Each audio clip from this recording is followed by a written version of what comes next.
final video that you're going to watch is going to deal with what happens to a case once it makes it to the Supreme Court. Realize what we're basically talking about here is what happens to a case after it reaches the Supreme Court's docket. In order for a case to reach the Supreme Court's docket, as we explained in the last video, 4 of the 9 justices have to agree. So a minority of the justices have to agree that a case is important enough to be heard in order for the Supreme Court to hear it. Once the Supreme Court decides to put the case on the docket, the first thing that happens is each side in the case is requested to submit what they call written briefs. And really what it is just simply a written explanation of why the defense attorneys believe that their client's due process has been violated. And then the prosecuting attorneys will submit a written brief explaining why they believe that the due process of the defendant was not violated. And the thing to remember here is these are just simply written briefs. There's no oral testimony involved in here. They don't submit, audio tapes or anything. It's just simply written explanations. Now, a third type of brief, or a third group that may submit a brief in a Supreme Court case, would be just any interest group that may be involved in the issue that is being discussed in the Supreme Court case. If you remember, when we discussed interest groups, we talked about the fact that sometimes interest groups will submit what we call an amicus curiae brief, a friend of the court brief. The interest group may have no direct connection to the case. This interest group, for example, is not the defendant or is not, involved with the prosecution in any way. They're just simply submitting information to the Supreme Court in an attempt to get the Supreme Court to see things from their point of view. For example, if I was convicted of murder and was sentenced to death, and I was appealing my death penalty to the Supreme Court, a group that's opposed to the death penalty may submit an amicus curiae brief to the court, even though they have no idea who I am or much about me. But what they're hoping to do is, if they can submit some information to the Supreme Court about why the death penalty, or in my particular case, the death penalty was unwarranted, they would, possibly be able to tip public policy in their direction. So you've got the briefs that are submitted by the prosecuting attorneys, you got briefs that are submitted by the defense attorneys, and then you have the amicus curiae briefs. And the thing to remember here is during all of this is just simply written material that the Supreme Court justices are reviewing. After they get these briefs, they will also request transcripts of the actual trial itself. So again, all of this stuff that the justices are reviewing for the most part is just the written materials. Now, after all these written materials are reviewed and submitted to the justices, there will be a time scheduled for oral arguments. Generally about an hour or so of time for the defense attorneys and the prosecuting attorneys to explain their position. Okay? The defense attorney is going to have 30 minutes, the prosecuting attorney is going to have 30 minutes. And this 30 minutes of speaking, the attorneys are not going to want to waste this time. They're not going to try and rehash the issues that they've explained in their briefs. What they're going to do is they're going to talk about the most important parts of their position.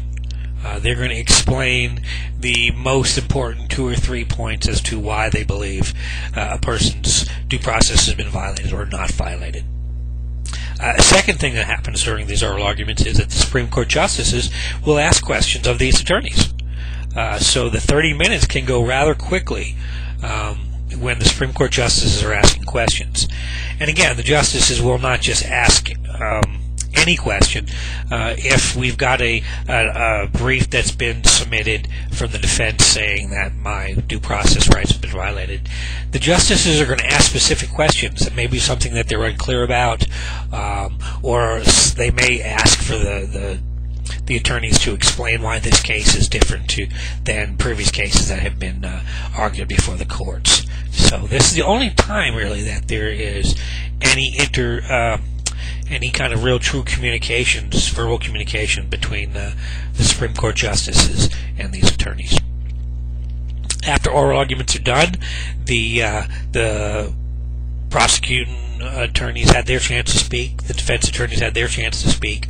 The Supreme Court justices will take the briefs, the transcripts from the trial, and the transcripts from these oral arguments, and they will take this information back to their offices, and then they will begin the process of deliberating and trying to decide whether or not this person's due process has been violated. In the process of making this decision, the Supreme Court justices will get together. All 9 of them will get together, and they'll discuss and argue and debate the topics. And that way they can get the point of view of the other justices, make sure that they're not overlooking something. This can take weeks, this can take days, I guess it could sometimes take several months for this process to take place. But after all of these discussions have taken place and things of that nature happens, the 9 justices will sit down and they'll say, okay, it's time to take a vote. And they'll simply vote, yes, I believe the due process has been violated of this individual and we need to overturn the conviction. Or no, the due process of this individual has not been violated, and they don't overturn the conviction, and the lower court's decision will stand. The vote needs to be a majority. In this case, it has to be at least 5 of the justices have to agree. So 5 of the justices agree that somebody's rights have been violated, then the conviction's overturned. If 5 of the justices agree that the rights have not been violated, then the conviction is not overturned. After they do that, after they take this vote, the next thing that needs to happen is they need to assign the writing of what we call opinions. The decision that is made here during this process is important not only to the individual who has appealed their decision to the Supreme Court, but it's also important to the rest of the country. Because if the Supreme Court justices are issuing an opinion here or issuing a decision here that has never been addressed before, then this is what we call precedent. Okay? Then they have to explain to the whole country why they decided what they decided. So after the vote's taken, the last thing that they do is they assign to each of the different justices who's going to write the different opinions that need to be written. Okay? And there are actually 3 types of decisions you need to be familiar with. The first type of decision that you need to be familiar with is what we call a majority opinion. And that is just simply when the majority of the justices have voted one way or another, they're going to explain in written form why they made the decision they did. Usually the senior justice on the majority side will write the majority opinion. It's usually a pretty important opinion to be written because if precedent is going to be established, it's going to be established in a majority opinion. So if you're the Chief Justice and there is a majority opinion to be written that's going to create a new precedent, like separate but equal or the precedent set in Brown versus Board of Education, it's going to be an important thing to do. And it's usually going to be the Chief Justice, if he's with the majority, who will write that. The next type of opinion that's going to be written is what we call the dissenting opinion. It's written by the justices who, quote-unquote, lost the situation. If you've got a 5-4 vote, then those 4 justices that voted the way they did, they've basically going to have to explain why they disagreed with the majority, why they didn't vote with the majority. And this is important because especially in cases like 5-4 decisions, if you have a change in the Supreme Court where you have a Supreme Court justice that dies or leaves the court and you have somebody of a differing ideology that's appointed to replace that justice, you could have a new case come along and it could basically reverse the precedent that was set. And a lot of times when precedent is reversed, or when it's changed, when the precedent is changed, they look to the previously dissenting opinions for some explanation as to why that happened. And the third type of opinion that's written is what we call a concurring opinion. And the concurring opinion usually happens when you have a justice who voted with the prevailing side or the winning side in a case, but he voted with the majority for a reason that's different than the reason given in the majority opinion. So if a justice has voted to overturn somebody's conviction, but they think that the conviction should be overturned for a different reason than is explained in the majority opinion, they will take the time to write a concurring opinion. Okay? So make sure you're familiar with those three types of opinions: majority opinion, dissenting opinion, and the concurring opinion. Now, if we look back at this slide again, after these opinions are written, they are distributed to the public.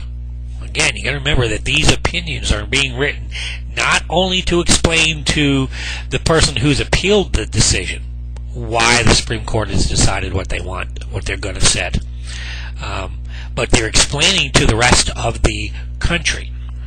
So if somebody else out there has a similar situation as this person that's appealed, they're going to be looking at these decisions, these opinions, to see if they have a grounds to appeal their conviction on the same basis. Okay? And it's also very important that the general public know about these opinions, because it's in these opinions, and primarily in the majority opinion, where precedent is set. When we take a look at the Plessy versus Ferguson case, it wasn't necessarily the case itself that set the precedent. It was the majority opinion that was issued by the Supreme Court that established the precedent of separate but equal. Okay, and it was written so that all lawyers from that time forward could look at the opinion as written by the Supreme Court and understand why the Supreme Court made that decision.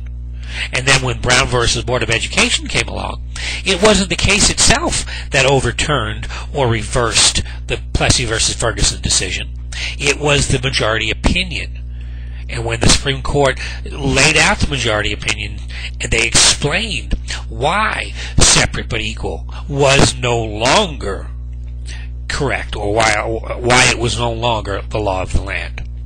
So the Supreme Court's decision-making process is a long, arduous process, and again, you got to realize that most of the time, a case that's going to be appealed to the Supreme Court is not going to make it.